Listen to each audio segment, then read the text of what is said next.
ಎಲ್ರಿಗೂ ನಮಸ್ಕಾರ. ಅಗನ್ಯ ಯೂಟ್ಯೂಬ್ ಚಾನಲಿಗೆ ನಿಮ್ಮೆಲ್ಲರಿಗೂ ಆತ್ಮೀಯ ಸ್ವಾಗತ. ನೆನಪಿದೆ ಅಲ್ವಾ, ಚಾನಲ್ ಒಳಗಡೆ ಬರಬೇಕಾದ್ರೆ ಬಲ್ಗಾಲಿಟ್ಕೊಂಡು ಬನ್ನಿ. ಇವತ್ತೊಂದು ಪುಟಾಣಿ ಕಥೆನ ನಾನು ನಿಮಗೋಸ್ಕರ ಹೇಳ್ತೀನಿ. ನೀವು ಈ ಕಥೆನ ಬರೀ ಕೇಳಬಾರ್ದಂತೆ, ಇಮ್ಯಾಜಿನ್ ಮಾಡ್ಕೋಬೇಕಂತೆ, ಸರಿನಾ? ಈಗ ಒಂದು ಪುಟಾಣಿ ಹಳ್ಳಿ ಇರುತ್ತೆ. ಆ ಹಳ್ಳಿನಲ್ಲಿ 4 ಜನ ಕುರುಡ್ರಿರ್ತಾರೆ.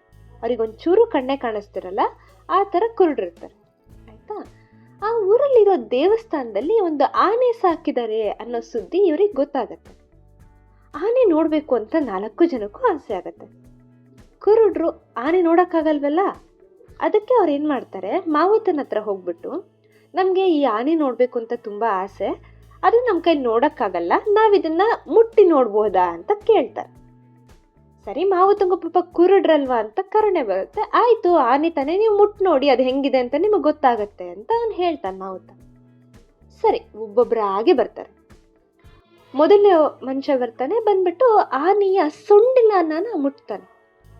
ಆನೆಯ ಸೊಂಡಿಲನ್ನ ಮುಟ್ಟಿದಾಗ ಅವ್ನಿಗೇನನ್ಸುತ್ತೆ, ಆನೆ ಅನ್ನೋದು ದಪ್ಪದಾಗಿ ಹೆಬ್ಬಾವಿನ ಥರ ಇರುತ್ತೆ ಅಂತ ಅನಿಸುತ್ತೆ. ಸರಿ ಆಯಿತು, ಎರಡನೇ ಮನುಷ್ಯ ಬರ್ತಾನೆ. ಅವನು ಆನೆಯ ಕಾಲು ಹತ್ರ ನಿಂತ್ಕೊಂಡಿರ್ತಾನೆ. ಅವನು ಆನೆ ಕಾಲನ್ನ ಮುಟ್ಬಿಟ್ಟು ನೋಡ್ತಾನೆ. ಅವನಿಗೇನನ್ಸುತ್ತೆ, ಓ, ಆನೆ ಅನ್ನೋದು ದೊಡ್ಡದಾಗಿ ಕಂಬದ ಥರ ಇರುತ್ತೆ, ಗಟ್ಟಿ ಇರುತ್ತೆ ಅಂತ ಅನಿಸುತ್ತೆ. ಸರಿ ಆಯ್ತು, ಅವನು ವಾಪಸ್ ಬರ್ತಾನೆ. ಮೂರನೇ ವ್ಯಕ್ತಿ ಹೋಗ್ತಾನೆ. ಅವನು ಆನೆಯ ಬಾಲವನ್ನು ನೋಡ್ತಾನೆ, ಮುಟ್ಟಿ ನೋಡ್ತಾನೆ. ಅವನಿಗೇನನ್ಸುತ್ತೆ, ಇದು ದಪ್ಪದಾಗೇನಿಲ್ಲ, ಹಾವಿನ ಥರ ಸಣ್ಣದು, ಯಾವುದೋ ಹಸಿರು ಹಾವಿರುತ್ತಲ್ವ, ಆ ಥರ ಸಣ್ಣಕ್ಕಿರುತ್ತೆ ಅಂತ ಅನ್ಕೋತಾನೆ.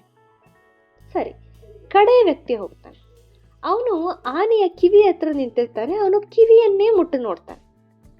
ಅವಾಗ ಅವನಿಗೇನನ್ಸುತ್ತೆ, ಆನೆ ಅನ್ನೋದು ಬೀಸಣಿಗೆ ಥರ ಇರುತ್ತೆ, ಯಾವಾಗ ನೋಡು ಹೊಡ್ಕೋತಾನೆ ಇರುತ್ತೆ ಅಂತ ಅನ್ಸುತ್ತೆ.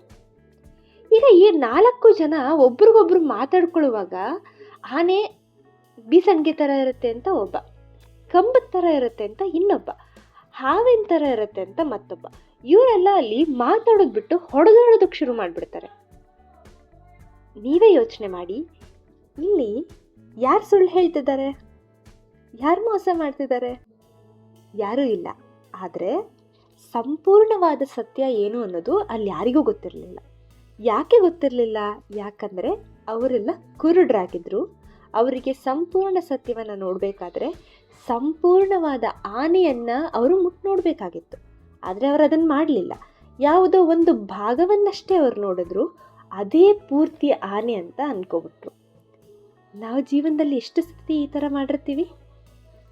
ಯಾವುದೋ ಒಂದು ವಿಚಾರ ನಡೆಯುತ್ತೆ ಅಂತ ಅಂದ್ಕೊಳ್ಳಿ, ನಾವೇನು ಮಾಡ್ತೀವಿ, ಅದರ ಒಂದು ಭಾಗ, ನಿಮಗೆ ಯಾವುದು ಬೇಕು ಆ ಒಂದು ಭಾಗವನ್ನು ಮಾತ್ರ ನೋಡ್ತೀರಿ, ಇದೇ ಪೂರ್ತಿ ವಿಚಾರ ಅಂತ ಅನ್ಕೋತೀರಿ.